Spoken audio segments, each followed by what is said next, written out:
আপনারা নির্বাচনে আমার জন্য সব জায়গায় কষ্ট করছেন। অ্যাকচুয়ালি আমি বলবো এটা আমার জন্য না, আপনাদের জন্য এবং আপনাদের দলের জন্য। এই দল কারো পৈতৃক সম্পত্তি না, এই দল আপনাদের সবার। সবাই মিলে আমরা এই 17 বছর কেউ না কেউ কষ্ট করছি বিভিন্ন পর্যায়ে। সেই কষ্টের ফসলই আজকে আমরা এই খোলা আকাশে কথা বলতে পারতেছি। আমি এর আগেও বলছি, আমি হই এমপি অথবা আপনারা এমপি, যে কোনো এমপি হইলে সবাই মনে করবো আমরা সবাই এমপি। এই যে আমাদের নেতারা যেসব বক্তৃতা দিলেন, অ্যাকচুয়ালি আমাকে ধন্যবাদ দেওয়ার কিছু নাই। আপনারা আমাকে দায়িত্ব দিছেন, দল আমাকে দায়িত্ব দিছে, এই 10 লক্ষ জনগণ আমাকে দায়িত্ব দিছে, তাদেরই কথাগুলো আমি সংসদে বলতেছি। এবং আপনারা যেন মানুষকে বলতে পারেন যে না, আমরা দলের থেকে যাকে সিলেকশন করছে এবং যার জন্য আপনারা ভোট দিচ্ছেন সে চেষ্টা করতেছে সবকিছু। আমি এর আগেও বলি, এখনো বলবো, সবকিছুর মালিক কি আল্লাহ।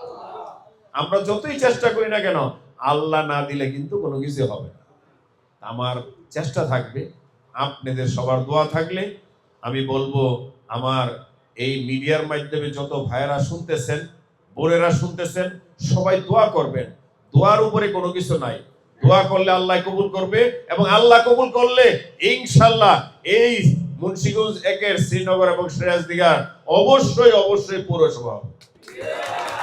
দোয়া করলে অবশ্যই মেডিকেল হসপিটাল সহ কলেজ হবে, দোয়া করলে অবশ্যই ইউনিভার্সিটি হবে, দোয়া করলে অবশ্যই টেকনিক্যাল কলেজ হবে। অলরেডি কালকা ঘোষণা দিছে প্রতিটা আসনে একটি করে টেকনিক্যালের ইনস্টিটিউশন হবে। চেষ্টা থাকা অবশ্যই, আমাদেরটা তো অলরেডি পাস হয়ে গেছে। দোয়া করবেন, ইনশাআল্লাহ চেষ্টা চলতেছে আমরা যেন এই মুন্সিগঞ্জ 1 শান্তির নিবাস হতে পারে। আপনাদের দোয়া, আপনাদের সহযোগিতা, অনেক সময় যে হয়তোবা আপনাদেরকে ডাক দিতে পারি না, অনেক সময় আপনাদের সহযোগিতা চাইতে পারি না। আপনারা যেহেতু আমাকে ম্যান্ডেট দিচ্ছেন, এর জন্য ওই ম্যান্ডেট নিয়েই কাজ করতে হয়। আর এমন সংসদ সকাল 10টায় যাইতে হয়, রাত্র 9টায় বাইরে হইতে হয়। বলেন আপনাদের সাথে দেখা করবো কেমনে আর টেলিফোনেই কথা বলবো কেমনে? তাই আপনারা শুধু আমাকে দায়িত্ব দিচ্ছেন, আমাকে কাজ করার সুযোগ দেন, আর আপনারাও নিজেরা দায়িত্ব পালন করেন। আমার দায়িত্বগুলা আপনাদের যার যার ইউনিয়নে যদি একটুখানি আন্তরিকতার সহিত খেয়াল করেন, তাহলে কিন্তু আমরা সবাই এই বাংলাদেশকে গড়তে পারবো। আমাদের শুধু প্রশাসনের কথা বললে হবে না। এই যে আজকে চুরি ডাকাতি হয় বা বিভিন্ন ধরনের সমস্যা, দেখেন আমাদের প্রধানমন্ত্রী সেদিনকে আমাদের সংসদীয় আসনে বলছে কিছুদিন পরে ডেঙ্গু আসবে, আমরা যেন যার যার এলাকা পরিষ্কার রাখি। এটা কার দায়িত্ব বলেন? প্রশাসন করলে পারবে। আমরা যদি সবাই মিলে একটুখানি উদ্বোধন করি যে আমরা নিজেরা, ছাত্ররা, যুবকরা, বৃদ্ধরা সবাই মিলে এলাকাটা পরিষ্কার করি, তাহলে কিন্তু সবাই দেখবে আরে মুন্সিগঞ্জের বিএনপির নেতা কর্মীরা তো রাস্তাঘাট পরিষ্কার করতেছে। এই ধরনের কিছু কাজ করে দেখাইতে হবে জনগণকে যে না, ময়লা থাকলে সেইখানে ডেঙ্গু হইতে পারে, মশার উপদ্রব হইতে পারে, স্বাস্থ্যের ক্ষতি হইতে পারে।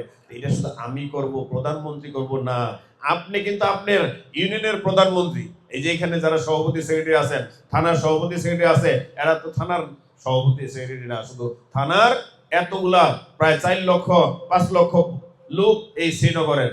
আপনারা কিন্তু এই 4 লক্ষ 5 লক্ষর প্রতিনিধি, তাহলে আপনারাও উদাহরণস্বরূপ কাজ করেন। শুধু আমার আশায় থাকবেন না, আমরা প্রধানমন্ত্রীর আশায় থাকবো না, আমরা নিজের এলাকা নিজের দায়িত্ব নিব। প্রতিটা ইউনিয়নের সভাপতি সেক্রেটারির দায়িত্ব নিয়ে আমি প্রতিবার বলি, শুক্রবার শনিবার এলাকায় আসেন, মানুষের সমস্যার কথা শুনেন, চেষ্টা করেন অন্তত পক্ষে একটা সান্ত্বনা দিলে। এই যে আপনারা আসেন আমার এখানে, দেখবেন শুক্রবার শনিবার কত লোক যে আসে, আমি নিজেও চিন্তা করা পারি না এদের কোনো উপকার হয় কি হয় না। কিন্তু উপকারটা না হইলে হয়তো আমার চেহারা থেকে আমি হয়তো 2টা কথা বলি, তার জন্য তারা ভালোবাসে। তা আপনার ইউনিয়নে আপনিও যদি এরকম চেষ্টা করেন, তাহলে দেখবেন যে অবশ্যই মানুষ শান্তি পায়।